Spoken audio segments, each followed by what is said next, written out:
Well, ladies and gentlemen, it probably won't come as a major shock to anybody out there, although the historical significance of this last box office weekend, this wonderful Memorial Day weekend, which I hope you all had a very, very good one and remembered all of our dear, sweet fallen out there who, of course, sacrificed themselves for all of your freedoms to enjoy a wonderful Memorial Day. Well, ladies and gentlemen, over that Memorial Day weekend, they set historic records at the box office, ladies and gentlemen, although it's probably not the historic records that they wanted to set, because it was the worst Memorial Day weekend since the 90s, ladies and gentlemen. The Memorial Day weekend where they released Casper, which was a movie I absolutely enjoyed, but should have absolutely been released during October. So, ladies and gentlemen, what came out over the weekend? What was such a box office disappointment? Well, that would be none other than the critically reviewed, critically raved about Mad Max prequel, sequel. I'm not sure, but it was a Mad Max movie without Mad Max, none other than Furiosa.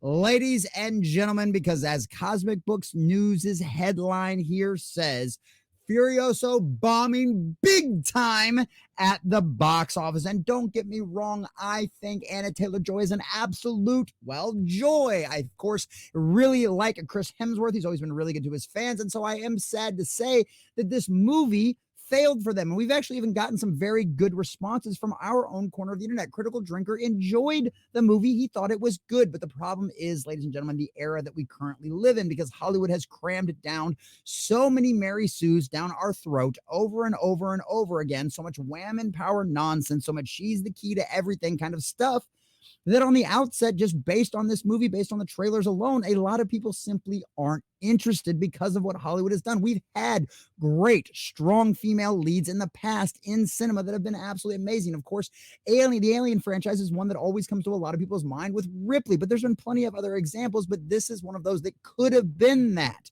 But the problem is Hollywood has been so focused on the agenda and so focused on forcing this kind of stuff into every single one of their movies and television shows that it's just put a bad taste in a lot of people's mouths for an action movie with a female lead, and especially a Mad Max movie that has absolutely nothing to do with Mad Max himself. It's just not going to work out very well. And it looks like, well, boys and girls, we were all right about that. And sadly, a movie that might have done well in any other era has absolutely bombed at the box office and given some of the worst historical records in history. So we're going to check out this article from cosmicbook.news, see exactly how bad it did, and get into all of the juicy details. But before we do, if you do enjoy our content, whether you're watching live or you're watching this on the video that's been cut out later, make sure you hit that like button, subscribe, or follow if you have not already, and leave us a comment down below and let us know what you think about all of this and if it's surprising to you in any way, shape, or form.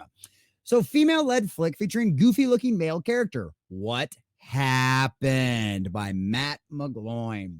George Miller's Furiosa is bombing big time at the box office, which stars Anna Taylor-Joy and Chris Hemsworth in the prequel to Fury Road that starred Charlize Theron and Tom Hardy.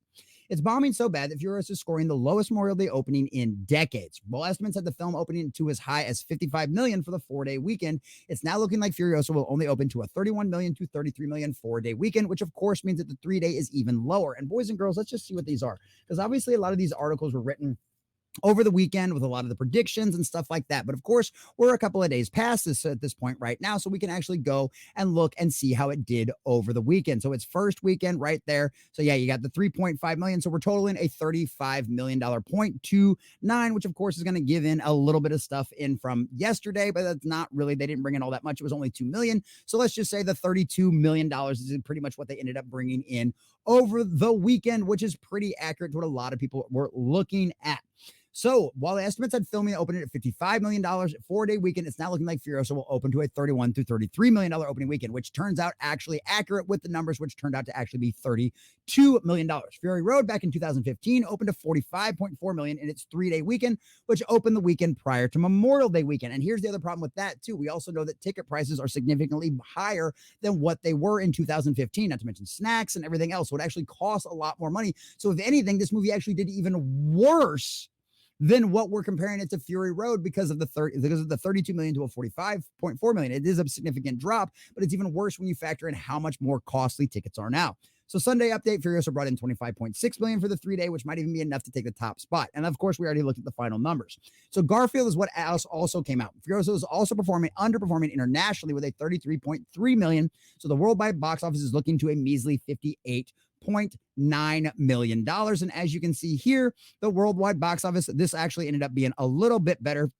The domestic, they have it right now at 35 million, but like I said, this isn't for opening weekend. So yeah, it looks like it ended up coming out to about 32 for international box office and for the domestic box office for the weekend. So basic math is about $64 million for an opening box office weekend. Not really great.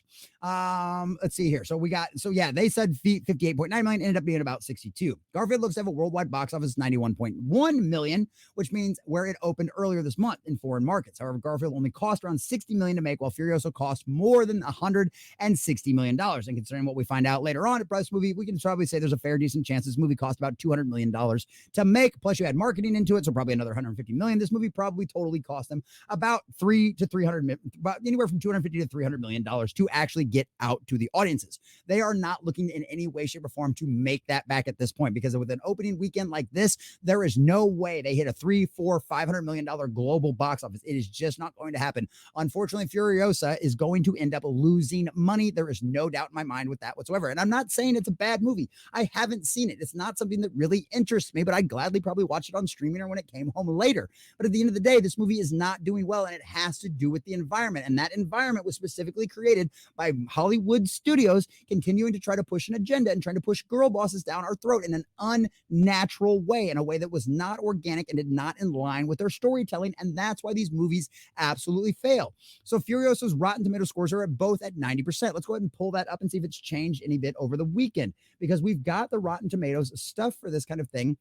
We pulled these kind of things up, and here we go. We've got Furiosa right here over the weekend, right? You've got a 90% audience score and a 90% tomato score. All top critics are 83%. All critics are 90%. Verified audience scores, 87% for all audiences. The people who went and saw it really did enjoy the movie, and maybe that'll give Furiosa some hope. Maybe if enough word of mouth gets around there, it'll end up having decent legs, and maybe even make some of this money off the back end. But with an opening weekend like this, with the environment that we're currently in, it's just not something that a lot of people are going to go out and spend $100, which is pretty much what it cost to go to the theaters at this point, to go see a movie that they're not sure is actually going to not just end up being another girl boss story. So it's one of them situations. It's just part of how things end up going. So of course, Hollywood is in absolute panic mode. Everybody is freaking out. They're hating on all the audiences. They're all having meltdowns. It's absolutely unreal. And here's some of the highlights of all of that. Hollywood is in panic mode as Deadline goes over the stats in their article in a part titled, "How Worried Should Hollywood Be About Theatrical?" The Hollywood Reporter also offers box office meltdown, Furiosa or Garfield to win Memorial Day with worst #1 opening in 3 decades. Regardless of stats, it sounds all too familiar. Furiosa is another female-led flick that features a goofy male characters. The hardcore fanboys showed up, but guess who didn't? The women. It also leaned to the younger generation, the Gen Zers, who have $450 billion in spending money. Aren't it at all? Where did we hear that before?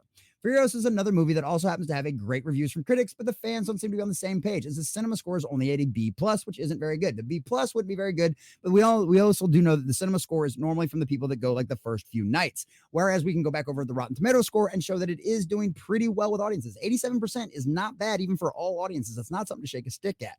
So I think fans are more in tune with word of mouth, care less about the critics' reviews, which we've already talked about that as well. Chris Pratt's and Garfield's is now in theaters, yada, yada, yada. So it's one of them situations, and they are absolutely having meltdowns. I'll probably end up doing another video over this very specific article that is having somebody just absolutely losing their mind. They're blaming the fans. It's the typical Hollywood kind of stuff.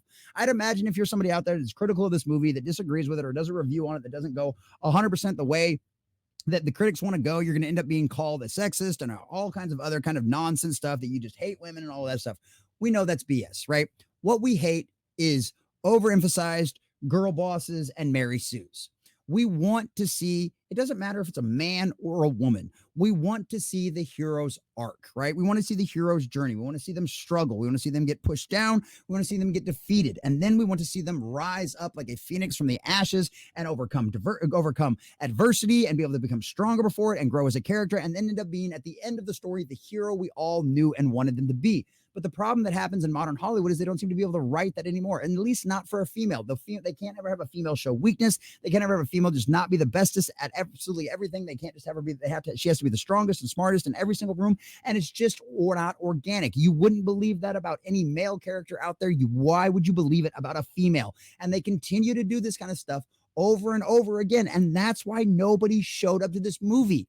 Hollywood has no one to blame but themselves for this. They have continued to put agenda over good quality, natural, and organic storytelling like we've seen in the likes of Aliens. We don't hate women. We don't hate strong women. I'm married to a strong woman. My wife's probably more likely to hit you for hitting on her at a bar than I would be. You know what I mean? We love women.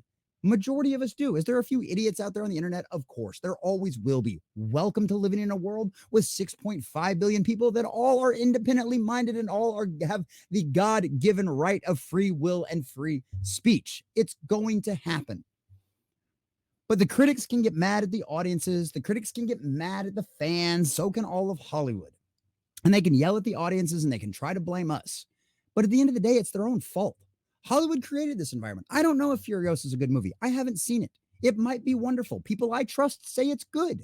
So it very well might be. Or it could be horrendous. I have no idea. But at the end of the day, Hollywood has created the environment that is going to automatically put a nasty taste in your mouth when you see a trailer for a female lead in an action movie. It wasn't always like that. But that's what they've created. So Hollywood, critics, all of the rest of you idiots out there, go ahead, yell and scream at people like me and everyone else out there who is critical of your nonsense. Blame us. But at the end of the day, the buck stops and the money eventually runs out. You can scream into the ether all you want and call us all the names you want. It won't fill up your box office seats and it won't fill up your coffers. And at the end of the day, you either make the fans happy or you go bankrupt. And unfortunately, because of Hollywood's own nonsense, Furiosa now looks like it will end up being one of those bankrupt situations. Whether it deserves it or not, blame Hollywood, not us.